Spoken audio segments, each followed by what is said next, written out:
A quick shout out to our sponsor this week, Smart Travel, a new podcast from NerdWallet that's packed with tips to help you travel better and spend less.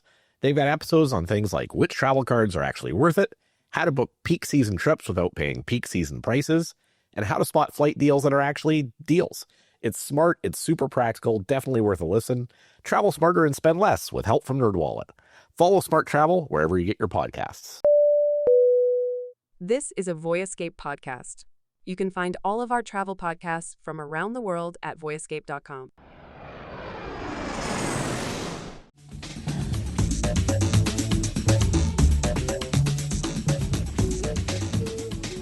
Well, most people think of Orlando. They think of castle spires, fireworks, theme park parades. But beyond the turnstiles, Orlando's got a lot more going on. It's a city really full of surprises. A place where you can kayak through crystal clear waters, crystal clear springs, wander neighborhoods buzzing with street art and global cuisine. And that's what we're going to get in today, talking a little bit about diving into the Orlando that you don't see on the postcards, the one where some of the real magic happens outside of the theme parks. And I'm joined, as always, by my co-host, award-winning travel writer, Tim Johnson. How are you doing, Tim? Good, David. I'm doing very well. How are you today? I'm doing great. I'm gearing up for a trip down to Ecuador, and I know you are on a trip through Europe right now. Yes, I am in a beautiful, sunny Montenegro, just steps from the beach, the Adriatic, and have a bit of a crazy flight coming up. I'm getting picked up here at 3 o'clock tomorrow morning. I'm going to an airport, and I'm flying to Anchorage, Alaska. So that's going to be an unlikely and strange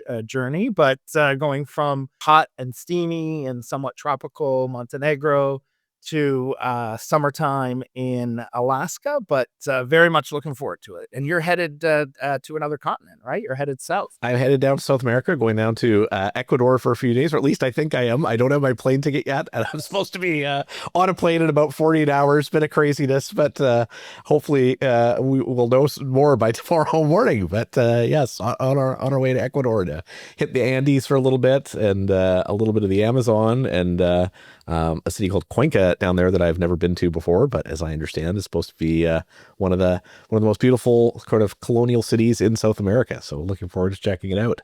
I spent a few moments in Cuenca once, and it was a beautiful place. I mean, cobblestone streets and UNESCO World Heritage Site, and beautiful, beautiful place. So I hope everything works out, and that you have a fabulous trip. But we are not talking about Montenegro or Alaska or Ecuador on this trip. We're talking about Orlando, which is, I will say, people think, as you said in your opening, people think 99% of the people who go to Orlando have theme parks in mind, right? It's getting away from the cold, going to a sunny place, going to Disney and Universal and other theme parks. But I've probably been to Orlando at least a dozen times, and there's really a lot more there. When you explore. I did a trip in the last year or so, maybe a little over a year ago, that was themed specifically and tailor-made specifically for me to see some of the other sides of the city. And really, there is a lot when you know where to go and what to see and what to do. You can go well beyond the theme parks. Well, that's what we're going to focus in a little bit today, a little bit of that beyond the theme park and what there is to see in the city. And also very excited that me and you are going to be going down to Orlando in the not too distant future here. We're taking a trip down there coming up later this fall. And I know we're going to get a chance to see a little bit of kind of what's new in the city and a little bit of the unexpected.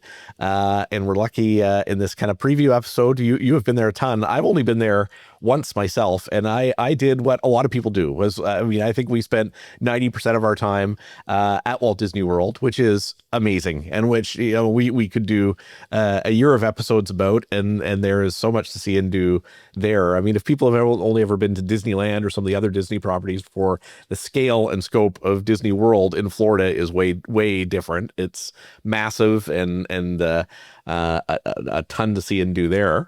But what a lot of people don't do is get beyond that, and there is so much more to do in the city. Yeah, absolutely. And I mean, let's just, preface this whole episode by saying, like, no judgment. Like, if you are going to Orlando for the theme parks, that is perfectly A-okay, because the theme parks are amazing, and there's really no other place on the face of the earth where you can go and have that concentration of theme parks. And I'm a theme park guy. I love roller coasters.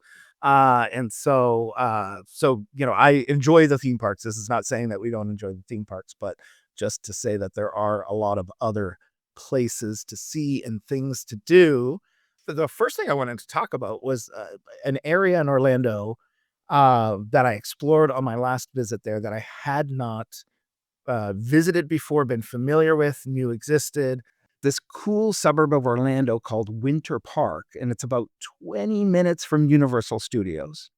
And if you will, let me dive a little tiny bit into the history. It used to be a freestanding community. It was its own town, built in the 1880s, purpose built by northern businessmen who came down, fell in love with the lakes in the area, and said, "We're going to build a town here." It got connected with the railway, and then they built this beautiful hotel called the Seminole Hotel. It's no longer there, but and it had, it's one of those hotels you hear about all the time that had hot water and electricity before anyone else had hot water and electricity, and people rode around on horses and carriages during the day, and they had a stringed orchestra to dance to at night. The hotel's not there anymore, but that whole community that grew up around it is still there and still feels like a village within the city.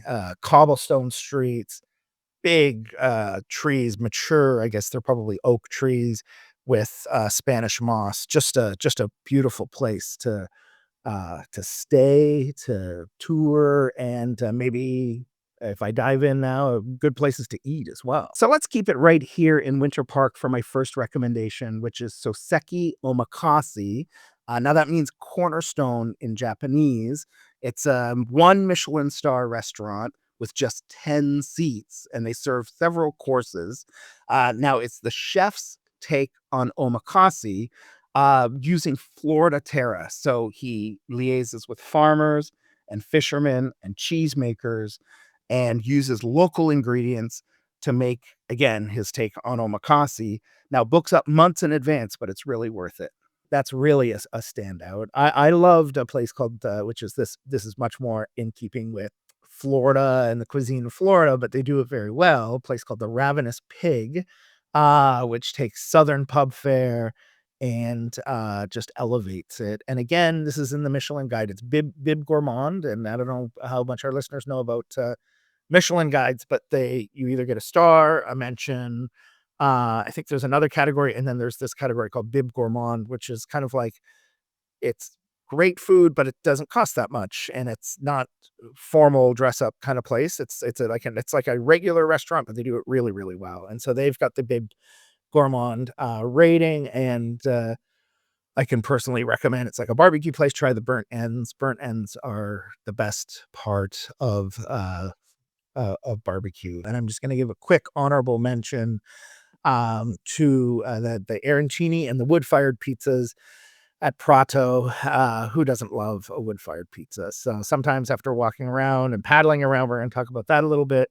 Sometimes all you want to do is just dig into a beautiful pie. So those are my three in Winter Park. I have one other restaurant that I want to tie into Icon Park, which is maybe what I want to talk about next. But Yeah, what is Icon Park? You mentioned it to me earlier, but I don't know a lot about it. kind of like a budget friendly take on theme parks, but it really has everything that you could want. So it's got really cool rides. It's got this huge, they call it the Orlando Eye. They have thrill rides. They have this museum of illusions where you can have your photo taken, where it looks like you're hanging upside down, and or you're in a room where you're giant, everything's tiny, and all that kind of stuff. But it's also got really good dining, and it's not a place. Most of the theme parks, you have to buy this ticket, right? Just to get in the door, you have to spend however many hundreds of dollars, it costs to get in, and then you ride all the rides for free, and that's kind of the model. Icon takes it in a different direction, where they say, you know, you can buy, you can ride one ride. I think they have passes where you can ride multiple rides. You don't have to ride any rides. You can just go park your car, walk around, take in the atmosphere, grab a drink, grab some food at a restaurant, and it's really nice because if you're in a group of 10 friends or 5 friends, let's say, one doesn't like rides, one doesn't like theme parks, one's just wants a drink. Like everyone can do what they want, right? So I really liked it. I thought it was like a little bit of a revelation. Did a lot of the attractions, went on a Monday or Tuesday night, tons of people there, lots of great buzz. And then I will give a shout out because we're just kind of wrapping up the culinary section to a place called Brother Jimmy's Barbecue, which does the low and slow barbecue that I love so much, brisket and pork they'll do for 16 hours. But they do wonderful cornbread, they have coleslaw, fried pickles. The sides are almost as good as the meat. So I spent a couple hours in there just chatting with people and really enjoying the barbecue. So I know this is a barbecue heavy culinary segment, but you go to Orlando, they're going to do barbecue really well. So and that is part of Icon Park. So you can park. What I did was I parked my car in the garage. I did the attractions, and then I went and I just enjoyed hanging out and having a nice meal there at Brother Jimmy's. So I did not realize Florida was so big on barbecue. And a couple of years ago I was down in Kansas City for the first time and tried burnt ends for the first time. So I'm looking forward to doing the Florida comparison and seeing how they stand up. I know all the southern states, I guess, have their own specific barbecue. So we'll have to looking forward to seeing the Florida version. absolutely, absolutely. And I think in some cases with Florida, some of it is almost imported. Like it's like you might have a Kansas City guy who moves to Orlando and he's like, "Hey, I want to do Kansas City style here," or a Carolina guy or a Texas guy. So you kind of get an organic barbecue, maybe that grew up in Orlando, but then you also get these other not strains, but these other types of barbecue that come in because Orlando it really is one of those cities where people move from all over the country. So you get a lot of variety when it comes to food in general and barbecue specifically. Sounds good. Should we jump into some of your favorites in terms of where to stay when you're in town? Yeah, absolutely. Let's start with a couple places that are close to the theme parks, including Drury Plaza Disney Springs, which is right close to Disney. For seeing the fireworks, you can actually stay in a room that faces in that direction and see the fireworks over the theme park at night. They have a great series of pools. So, anyone who's been to Orlando and done the parks, I think it's just a huge recommendation for me if you have the time to take a day and just sit in the pool. Take a day, take a break. The theme parks are fun, but they can be hot and busy, and it's nice to just break that stress and tension. So they have some great pools there, and they have a free happy hour with snacks and drinks that is included with your stay. You get a little coupon book or whatever, and go down there and it's when you're spending money all day, everyone's been on vacation and that feeling that you're spending money all day, it's nice to come back and have something free. So and just kind of around the corner from there is the Waldorf Astoria Orlando, which brings together a lot of fun. Again, they have pools, I believe they have a lazy river, but that upscale luxury. And again, whether you're in Winter Park, whether you're doing other Orlando things, whether it's just been a hot day, whether you've been in the theme parks, coming back to a really cushy suite at the end of the day is, always, always welcome. And I'm going to just kick in a third recommendation, which is going to take us back to Winter Park. And I do have a couple things I want to talk about in terms of activities in Winter Park. But the Alfond Inn is very different from most of the hotels in Orlando. It's right there in Winter Park, boutique hotel, beautiful pool, which you really need in Orlando. But it also has a beautiful contemporary art collection from Rollins College, which is we're just right nearby. So you've got great location in Winter Park. You've got a pool that you can relax in, and then you've got this feeling of style and just this creative energy all through the halls. So that is definitely a recommendation for me as well. Those sound awesome. Three good choices, and all kind of all ends of the budget spectrum. It sounds like too. There, I know. One of the things I think a lot of people don't know about Orlando is just like the scope and scale of how big the tourism industry is there. Right. I mean, I was reading earlier today something like 1,000 daily flights coming in and out of there. Right. More than 170 domestic and international destinations that have got flights through MCO. And so it does, beyond just, the week long or 2 week long theme park trip, it is a place that does really lend itself well to like a long weekend trip, particularly if you're on the East Coast somewhere. It's a cold weekend and you're looking to get away and get into a little better weather. And there is a lot more to do there than I think a lot of people think about. So like what are some of your favorites for that type of a trip, that kind of long weekend trip in? So I'm gonna, yeah, let's loop back. I'll do a couple things in Winter Park, and then I have a couple other things I want to talk about. So, Winter Park, again, one of these places with old historic homes. One of my very favorite things to do when I'm traveling is to do a tour of a house museum. I love that, house museums come baked in with stories, right? The family that lived there, who were they? Why did they build this house? Why is it built in this style? And you can often almost feel the presence of the people still in the home, and so Casa Feliz, there's a number of these that you can do tours.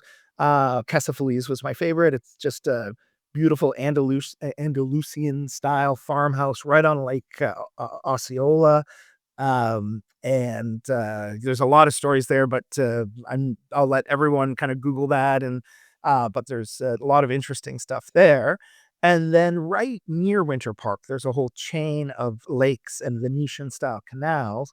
And so you can do a boat tour if you're not feeling like paddling, or you can do a guided paddle in a glass bottom kayak, and you can feel like you're out, in the middle of the wilds of this tropical place, right in the heart of the city and right near Winter Park. So you can do that and then just go for a pizza lunch, right afterwards. So, um, I'm gonna skip a couple. I've really a long list here, but I'm gonna skip just to I think what we were starting to talk about, which was doing a long weekend, and that was essentially what I did on my last trip to Orlando. Was I spent about 4 days there, and I did Icon Park and I did Winter Park.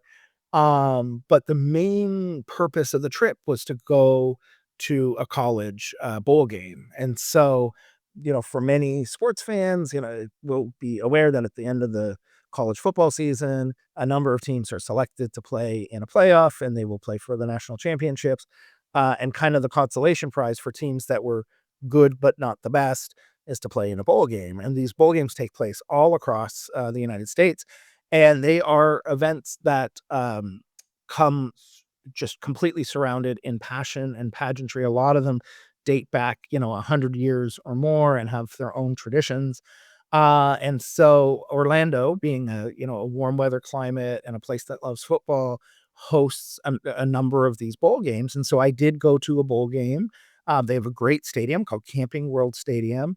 And I saw Tennessee play Iowa. So an SEC team against a Pac or a Big Ten team. Conferences are all changing now, but I'm pretty sure right on the conferences. So two heavyweight teams with strong fan bases, and it was so interesting to just go early. Um, I think it was called the Citrus Bowl. Just go early, talk to the different people. People were all dressed up in their team colors.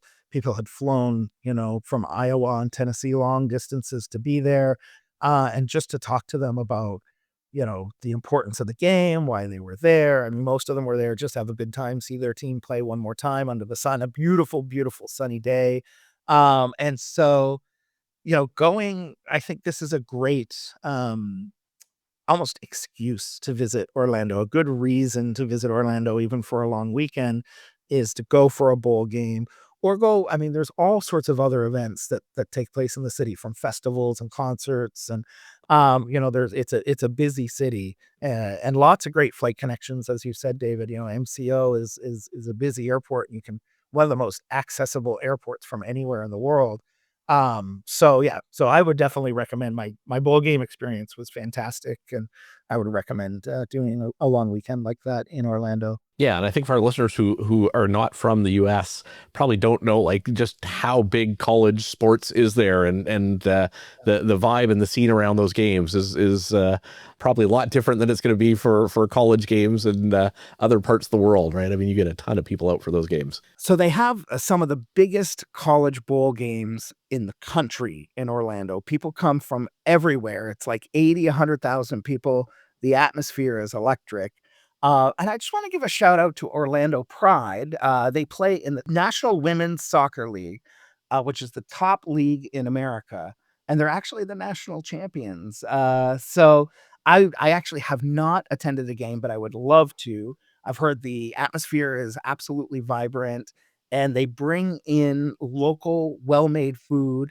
They call it Orlando Made, so you can eat really well, watch an amazing game, have a great atmosphere.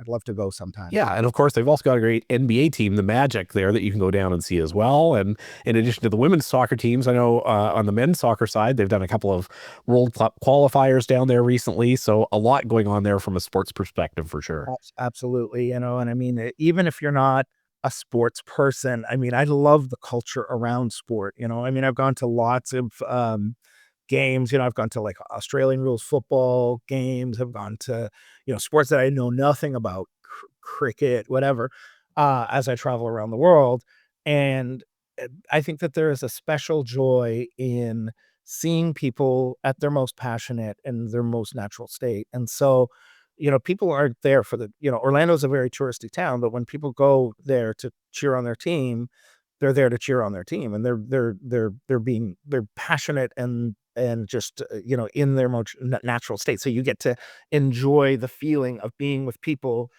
being passionate. Anyway, so I love going to sports, even if it's not about the sport, even if you don't care about the teams playing, even if you know nothing about the rules, it's definitely a worthwhile experience. Absolutely, and really looking forward to seeing it in person here soon. And I know just as we were prepping for today's episode, looking at checking the Tourism Orlando website, visitorlando.com, I saw they've got a cool thing that they've just put up recently too, which is like a free consultation where you can talk to a local planner who really knows the area well, can kind of talk about what you want to see, and they'll work with you one-on-one to help you plan out whether it's a long weekend trip or a longer trip that they'll plan out for you free as well, which is a great feature.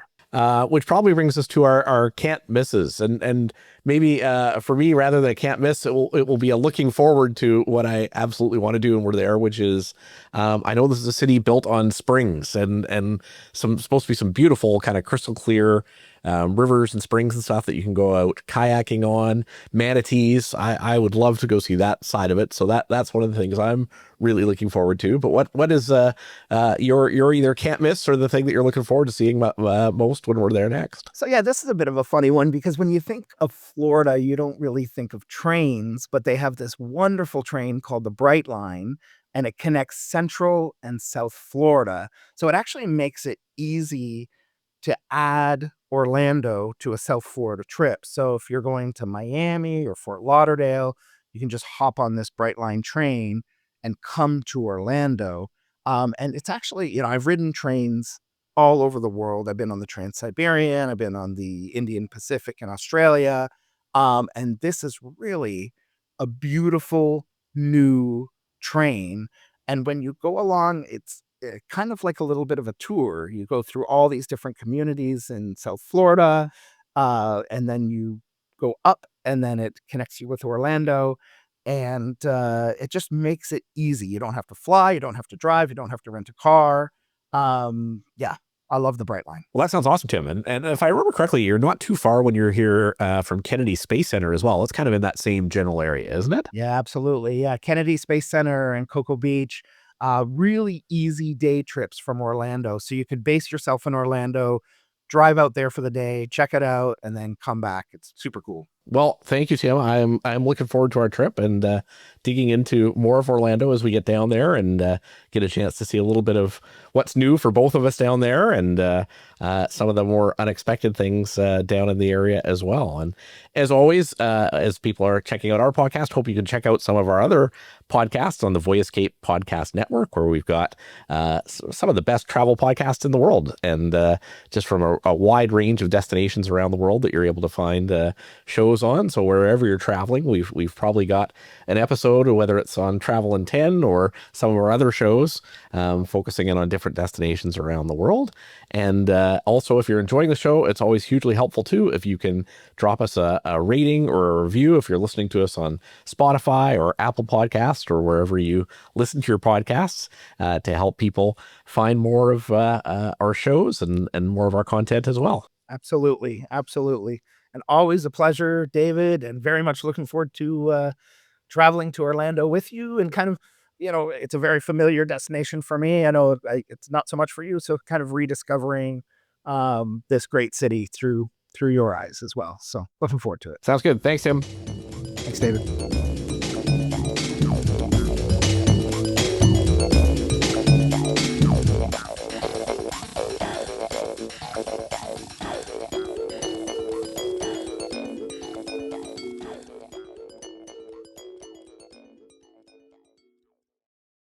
A quick shout out to our sponsor this week, Smart Travel, a new podcast from NerdWallet that's packed with tips to help you travel better and spend less.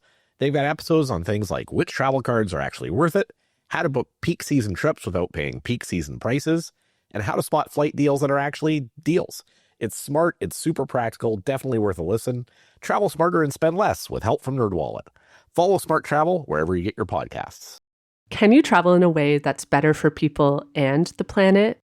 On Curious Tourism, the Responsible Travel podcast, we explore how tourism shapes our world, for better or worse. From over-tourism and sex tourism to last chance travel, join me, Erin Hines, and my producer, Katie Lohr. That's me. To explore the ways in which we can all travel better and build a positive tourism future. Subscribe to Curious Tourism wherever you get your podcasts.